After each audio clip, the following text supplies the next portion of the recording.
The most criticized book, I think, in the entire Bible is the book of Daniel. Is it prophecy or is it history? There aren't many people now that would discredit the details, the accuracy of Daniel. What they discredit is it cannot possibly be written before the facts precisely because they're too detailed.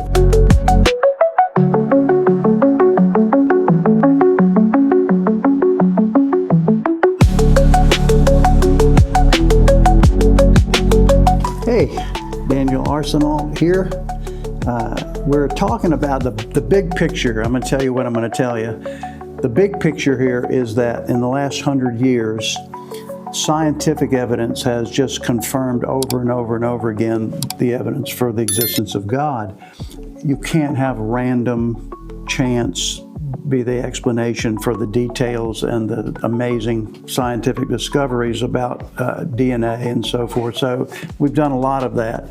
The second thing is that in the last 100 years, along with historical criticism, which in itself is not a bad thing, the difference is textual criticism is about the words. Can we go back to the original copies? And they've done a great job with that. But historical criticism criticizes or critiques the content. And so once you get to Enlightenment and the Age of Reason, so-called, that miracles are impossible, then here we go. Now we've got to historically critique the way we throw out the miracles. And so once you get on that road, you just start finding all these evidences against the historical content of Scripture. And then God, I'm convinced, God alongside of that has provided so much archaeological evidence for the history of the historicity, we'll say, of the Bible, Old and New Testament. It's remarkable, it's amazing, and it kind of gets under the radar a little bit. I don't know, I think it might be because archaeology is not as interesting as it's other things, maybe even science. But there are a few of us who love history and love this archaeological study. And so that's what we've been talking about. Well, the most criticized book, I think, in the entire Bible is the book of Daniel. Is it prophecy or is it history? Now, there aren't many people now that would discredit the details, the accuracy of Daniel. What they discredit is it cannot possibly be written before the facts precisely because they're too detailed.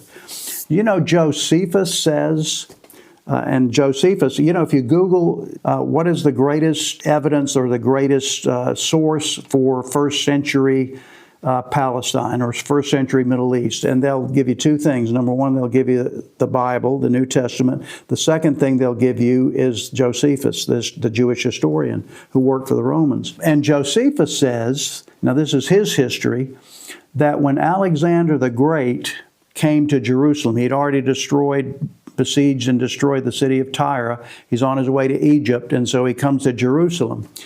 And with the idea of besieging Jerusalem and destroying that, conquering it as well.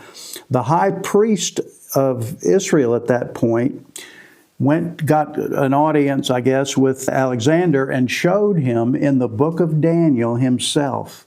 Because Daniel had prophesied the Greek conqueror, everything about him, all the details are there. And so Alexander was so impressed that he spared the city.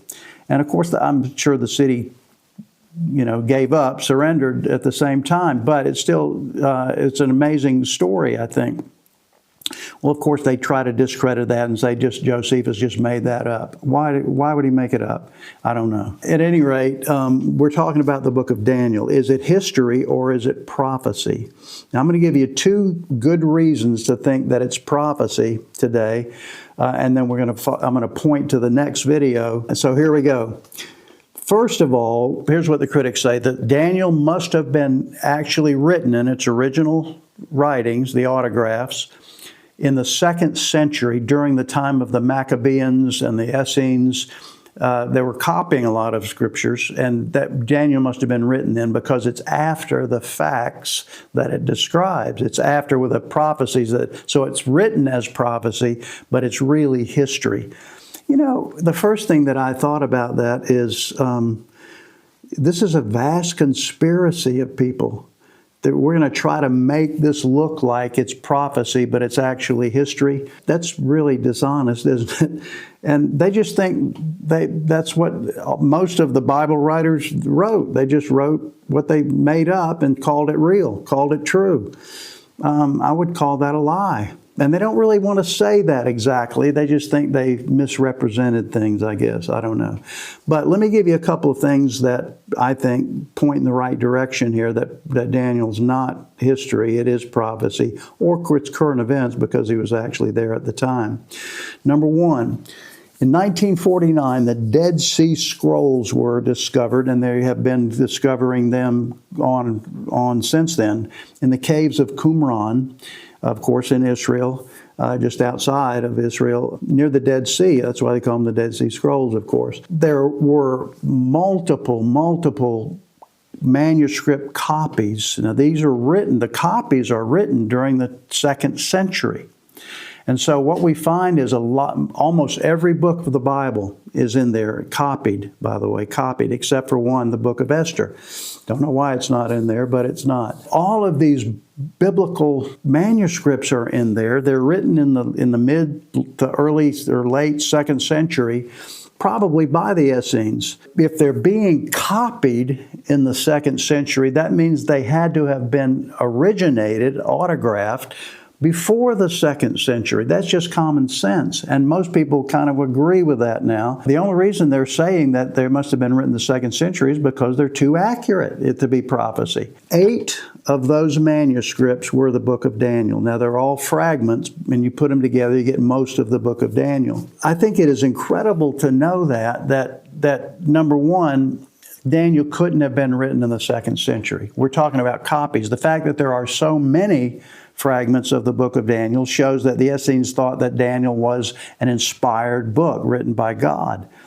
And so it was a favorite of theirs. So that's point number one, that it couldn't have been written in the 2nd century because we got the copies in the 2nd century. It has to be written earlier. Number two, if Daniel was history, it's just as miraculous because there are 2 historical accounts for a guy named Belshazzar. In Daniel chapter 5, I'll read you just one verse here. We've talked about this before, but in this context, I want to revisit it. King Belshazzar made a great feast for 1,000 of his lords and drank wine in front of the 1,000. So this is the night, this is the writing on the wall night, when the Persians come and conquer Babylon. Belshazzar is not written in any ancient history at all. You've got 2 sources for Belshazzar. One would be the book of Daniel. And so until they'd actually discovered the Nabonidus cylinders and found out that Belshazzar was really the last king of Babylon, he was the son of Nabonidus, who was the king of Babylon. His son was made the king in the city of Babylon. That's the king that was conquered by the Persians. And it's described in Daniel chapter 5. Well, think about this. If nobody knew who Belshazzar was except the horse's mouth, Nabonidus himself, and he writes this down in cuneiform and is in the chronicles there in the cylinders, and they discover that in 1854. Well, does that mean Daniel wasn't written until 1855? How did Daniel know that there was a guy named Belshazzar who was the last king of Babylon? Did he have a source? We don't. If it's in the 2nd century, that means he could have used Xenophon or any of the ancient Greek historians or Roman historians. But that's not the case. There were none. So you've got Daniel is it. Well, doesn't it make more sense that Daniel was there? That he knew Belshazzar personally. Belshazzar called him into the court to explain the handwriting on the wall. And here's the final thing here. I mean, why not take Daniel at face value? You think Daniel was an evil conspirator? For what purpose? I don't know. Here's the point, the final point here.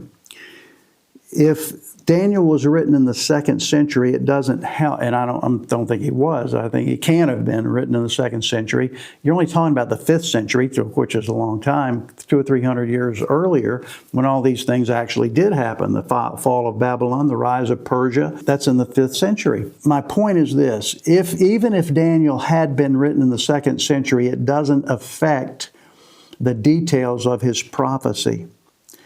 Because when you get to Daniel chapter 9, and that's what we're going to talk about in detail in the next video, when you get to Daniel chapter 9, he's prophesying, predicting, if you want to use a less biblical word, he's predicting the coming of the Messiah right down to the day. But it's not in the 2nd century at all. It's not until Jesus comes. It's not until the 1st century AD, which is about almost 300 years there. So either way, you've got miraculous prophecy in the book of Daniel. That's the point of it all here. You really think this is an elaborate conspiracy? Well, maybe you do, but I don't. I think it's the real deal. I hope you do too, and I hope you'll investigate these, and I hope you watch the next video. Thanks.